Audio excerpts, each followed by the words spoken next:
In this presentation, I'm going to give an introduction to working with motionbuilder. Motionbuilder has a streamlined set of tools specifically for dealing with character animation. It's based on a real-time engine, so it's ideally suited to doing virtual production.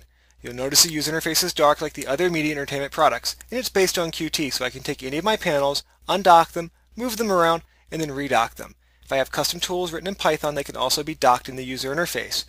When working with motionbuilder, your assets are going to be coming from other 3D applications, like 3D Studio Max, Softimage, or Maya.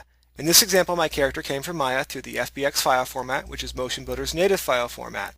The first step to work with this character in motionbuilder is teaching it about the hierarchy of the skeleton, and we'll use the characterization tool to do this. The characterization tool is actually the same exact tool that's inside of Maya, so the first step is creating a character node. Now we'll go and create a mapping relationship between the bones in the characterization tool and the bones in our character. So all I have to do is double-click on the bone and then swipe the bone in the viewer to make that relationship. Notice that it's matching the left and the right side together because we have mirror match turned on. I'm going to use a naming template to fill out the rest of the bone matching. Motionbuilder has templates for human IK as well as cat and biped. In this example, I'm going to use the IDOS template. It's important to realize that this IDOS template actually was set up inside of Maya. Maya and motionbuilder share the same template directory, so if you create a template in Maya, it's accessible in motionbuilder. Obviously, if you create a template in motionbuilder, it's also accessible in Maya because the characterization tool really is the exact same tool in both applications. So we'll apply that IDOS template. You can see all of my bones have been matched, and my characterization is now valid.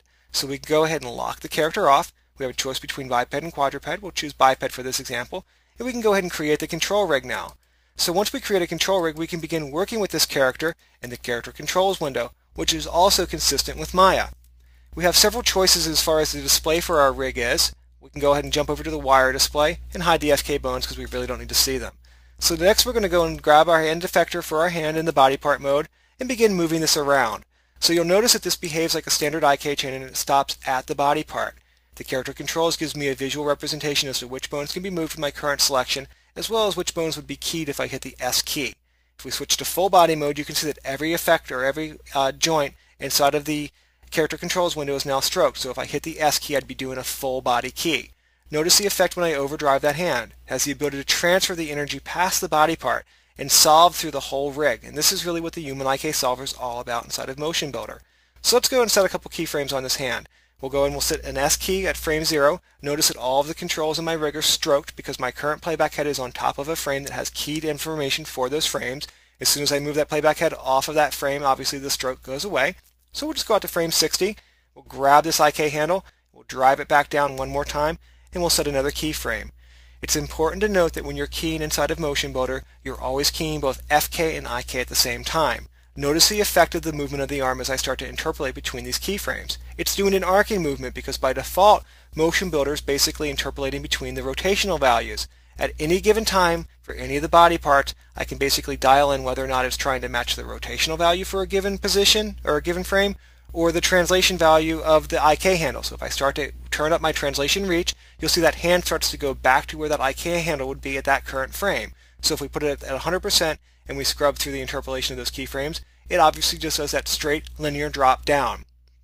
So this is just a quick overview of the setup process for a character inside of motionbuilder and how to begin working with the control rig. Next we'll look at the stereo camera. So the stereo camera is actually something that's very similar again to Maya. You can see that it's comprised of 3 cameras. We have the ability to display certain attributes of this camera in the viewport, things like the zero parallax plane, so that's my point of convergence. My interaxial separation obviously will start to separate my left and right eye. And we can actually view through this stereo camera by simply just jumping to that camera. Now the stereo camera's clipping plane is not exactly set properly, so let's go ahead and adjust that. We'll get rid of the grid, and we'll just push that clipping plane back out a little bit.